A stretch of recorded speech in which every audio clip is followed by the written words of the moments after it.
2 shots had been fired in that room, one into the bedding, once into her head. Police called it a suicide. On the surface, it looked like one. The door was locked from the inside. The weapon was in her hand, but something didn't fit. Forensic tests found no discharge residue on her hands. No trace evidence on her hands at all. Someone had gone to extraordinary lengths to make sure this woman could never be identified. Her name was fake. Her address was fake. Every label had been cut from her clothes. The weapon's identifying marks had been chemically removed. The real question was never how she died. It was who erased her and why. Before we get into what happened inside that room, 3 things in the official record don't hold up. The absence of gunshot residue, the 15-minute gap before anyone opened the door, and the fact that 34 unused cartridges were found in her suitcase, but the investigation was closed within months. Each of those on its own might be explainable. Together, they form a different picture, and the picture gets harder to look at the closer you get. Oslo, May 31st, 1995. A woman arrived at the front desk of the Plaza Hotel just before 11 at night. She signed her name as Jennifer Fairgate.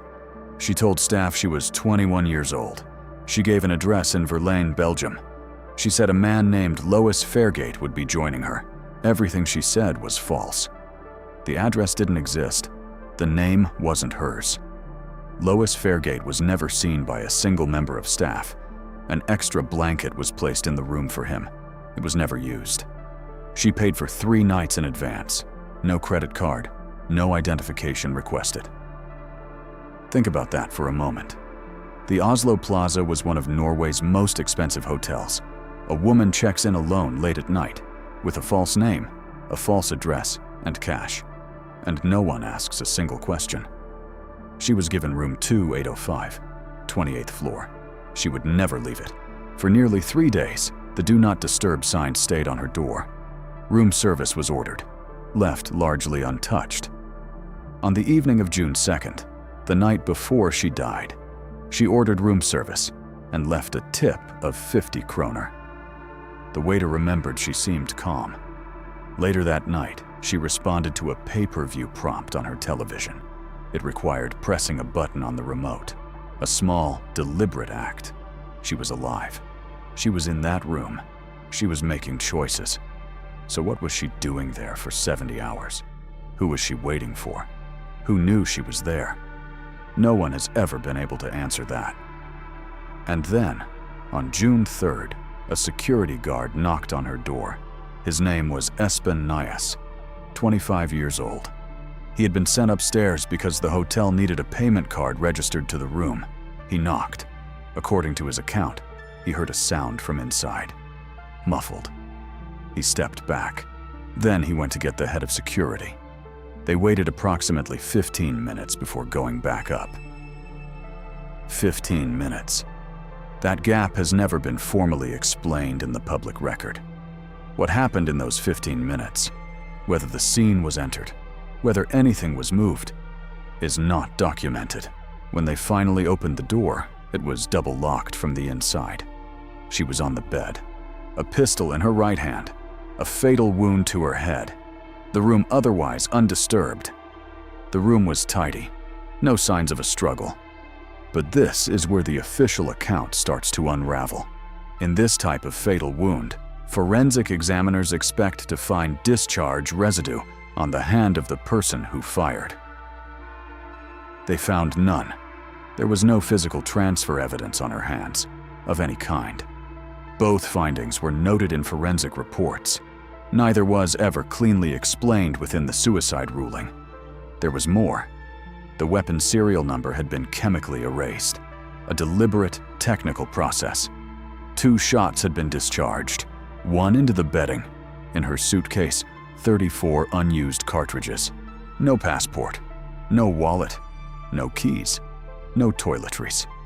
Nothing that identifies a person. And every single clothing label had been cut out, methodically, before she arrived. At this point, something no longer fits.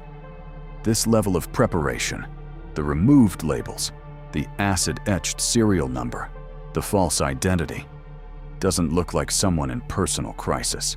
It looks like someone who was trained. And yet, Norwegian police ruled it a suicide, with 99.9% certainty. There are 3 frameworks investigators and analysts have used to approach this case. None of them fully explain the evidence.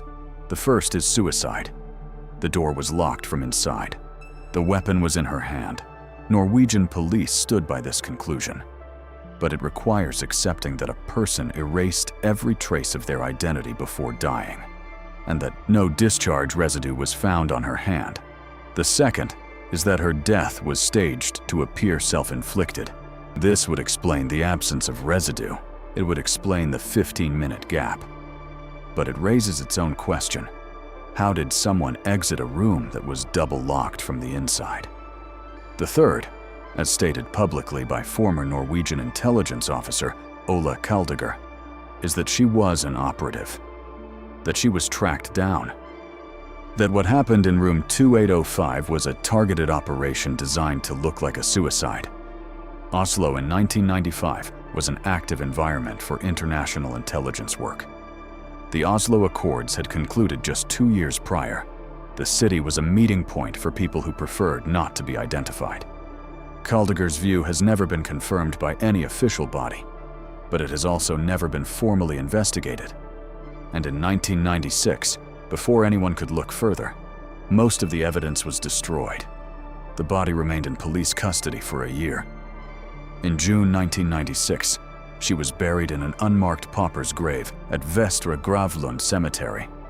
No funeral, no mourners, no priest, no name on the ground.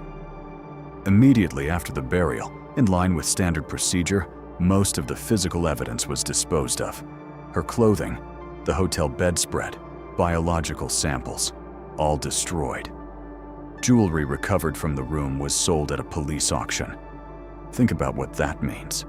A woman arrives with no identity, dies under disputed circumstances, and then the state, through standard procedure, removes the last physical traces of her existence. Whoever erased her identity before she arrived, the institution finished the job. 20 years later, someone decided to look again. In 2016, Norwegian newspaper VG relaunched the investigation. Journalist Lars Christian Wegner had been working the case for years. Norwegian authorities agreed to exhume the remains. Samples of teeth and bone were sent to the Institute for Legal Medicine at Innsbruck Medical University in Austria. A full DNA profile was extracted, the first time this had ever been done. The results placed her in Europe. Isotope analysis, which reads the chemical signature of where a person's body developed, pointed to northern Germany. A forensic odontologist at the University of Canberra studied her dental work separately. The findings were consistent. Germany. Hotel staff had noted at the time that she spoke German fluently. Some described what they thought was an East German accent. So, northern Germany. Possibly East Germany. Approximately 24 years old at death. European. That's everything 20 years of investigation produced. Her DNA profile has since been uploaded to international databases, including the US National Missing and Unidentified Person System. No match has been found. One method hasn't been publicly applied: genetic genealogy, matching a profile to distant relatives through consumer DNA databases. It has identified victims in other cold cases where all other methods failed. It hasn't been used here, at least not officially. There is also a detail that has received almost no attention. She was wearing a Citizen Aqualand diving watch on her left wrist. It's a specific model, traceable in principle, production records, retail history, serial numbers. Whether investigators pursued this in depth has never been publicly confirmed. That's worth sitting with. The case is formally closed. No active investigation, no identified suspect, no confirmed name. 3 questions remain, and they've never been answered. Why was there no discharge residue on her hands? What happened in the 15 minutes before they opened the door? And who, or what, made sure that this woman arrived in Oslo with no identity at all? Somewhere, there are people who knew her. A family that lost someone in 1995 and was never told where she went. She left a 50 kroner tip the night before she died. The room service record still shows it. It's the only thing in this entire case that feels like a person, rather than a problem to be solved. If you've followed cases like the Isdal woman, Norway, 1970, the same pattern of erased identity, you already know these questions don't always get answered. But they don't go away either.